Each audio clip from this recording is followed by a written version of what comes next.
सूरत के भैंसतान पुलिस ने किया ड्रग्स डीलर विक्की जरीवाला की औरत की धरपकड़। बीमा एजेंट को ड्रग्स केस में फंसाने की धमकी देकर 13 लाख रुपए हड़प लिए थे।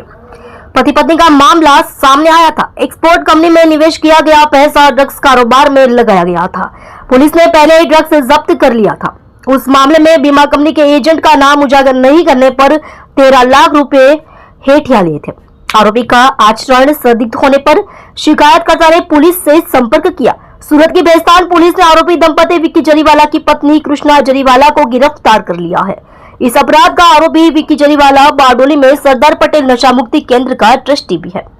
जी सर, ભેંસતાન પોલીસ સ્ટેશનમાં એક ક્રિમિનલ કેસ દાખલ થયેલો છે। BNS ની કલમ 318 બ્રેકેટમાં 4, 336 બ્રેકેટમાં 3, 342 બ્રેકેટમાં 2 અને 61 મુજબ આ ગુનાના ફરિયાદી જે છે ઉલ્હાસભાઈ પુંડલિકભાઈ માળી અને આ ગુનાના આરોપી છે એમાં વિક્કી જરીવાલા આરોપી નંબર 1, આરોપી નંબર 2 કૃષ્ણાબેન વિક્કી જરીવાલા એટલે આરોપી નંબર 1 ના પત્ની એક દેબાશીષ ગ્લોબલ કંપનીનો કોઈ કર્મચારી છે અને એક સેલ કંપનીના સેલ એશિયા કંપનીના મોબાઈલ નંબર 8200133628 નો જે યુઝર જે છે એ છે। હવે આ ગુનાની ટૂંક વિગત એવી છે કે આ ફરિયાદી વીમા એજન્ટ તરીકે કામ કરતા હતા અને આરોપી અને આરોપીના પત્ની એને ઘણા વર્ષોથી ઓળખતા હતા। આરોપી અને આરોપીના પત્ની એટલે બંને આરોપીઓ વિક્કી જરીવાલા અને કૃષ્ણાબેન એ બંને ફરિયાદીને એવું કહ્યું કે આપણે ગાંધીધામ ખાતે ગ્લોબલ કંપની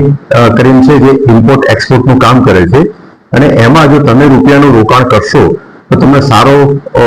વળતર મળશે, પ્રોફિટ મળશે એમ કરી અને ટુકડે ટુકડે આંગળીયા મારફતે અને બેંક એકાઉન્ટ મારફતે 10 લાખ રૂપિયા જેવી રકમ આ ફરિયાદી પાસેથી બંને આરોપીઓએ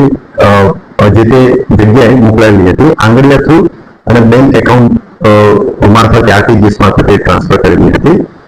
10 લાખની રકમ મોકલ્યા બાદ એક વખતે આરોપી કૃષ્ણાબેનનો આ ફરિયાદી ઉપર વોઇસ મેસેજ આવ્યો અને એમને એવું કહ્યું કે એસઓજી સુરત એસઓજી એના પતિ એટલે વિક્કીને લઈ ગઈ છે અને આ બાબતે પછી ફરિયાદીએ રૂબરૂમાં આરોપી નંબર 2 એટલે કૃષ્ણાબેન જોડે વાતચીત કરી તો એમણે એવું કહ્યું કે એસઓજીની પોલીસ લઈ ગઈ છે અને મેં આ બાબતે ભેંસતાન પોલીસ સ્ટેશનમાં એક મિસિંગની અરજી પણ આપેલી છે। ત્યારબાદ 2 દિવસ પછી વિક્કી ફરીથી આ ફરિયાદીને મળે છે અને ફરિયાદીને એવી વાત કરે છે કે એસઓજી પોલીસ મને લઈ ગઈ હતી, ત્યાં મને એમ કે માર મારવામાં આવેલો અને ત્યાં એક મારા એક ઓળખીતા પોલીસ અધિકારી હતા એમના મારફતે મેં ભલામણ કરાવી એસઓજી પીઆઈને એટલે એસઓજી પીઆઈ મને ત્યાંથી છોડી દીધેલો છે ડ્રગ્સના કેસમાં। પણ એ એસઓજી પોલીસ એ 3 લાખની માગણી કરે છે મને છૂટો કર્યો એના માટે અને આ જે મેં તમારી પાસેથી જે તે 10 લાખનું જે રોકાણ કરેલું 10 લાખ રૂપિયા લીધેલા હતા અને જે મેં તમને એવું કહ્યું હતું કે ઇમ્પોર્ટ એક્સપોર્ટ નામની ઇમ્પોર્ટ એક્સપોર્ટ કરતી કંપનીમાં રોકાણ કરીએ છીએ પણ ખરેખર એ રોકાણ જે છે એ મેં ડ્રગ્સના ધંધામાં કરેલું હતું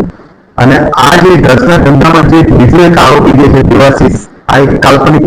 હકીકત હતી જે ફરિયાદી સમક્ષ આરોપી રજૂ કરેલી કે દેવાશીષને સુરત શહેર પોલીસે પણ એને પકડી લીધેલો છે અને તમે જે એકાઉન્ટમાંથી જે પૈસા ટ્રાન્સફર કરેલા છે તમે અને તમારા પરિવારના બેંક એકાઉન્ટમાંથી પૈસા ટ્રાન્સફર કરેલા છે એટલે તમારું નામ પણ ખુલે છે એટલે ફરિયાદીને આ રીતના ભયમાં મૂકી અને એની પાસેથી બીજા 3 લાખ રૂપિયા પોલીસના નામે આરોપીઓએ કઢાવેલ। ત્યારબાદ ફરીથી આ બાબતે પૈસાની માગણી કરવાની એમને ચાલુ રાખી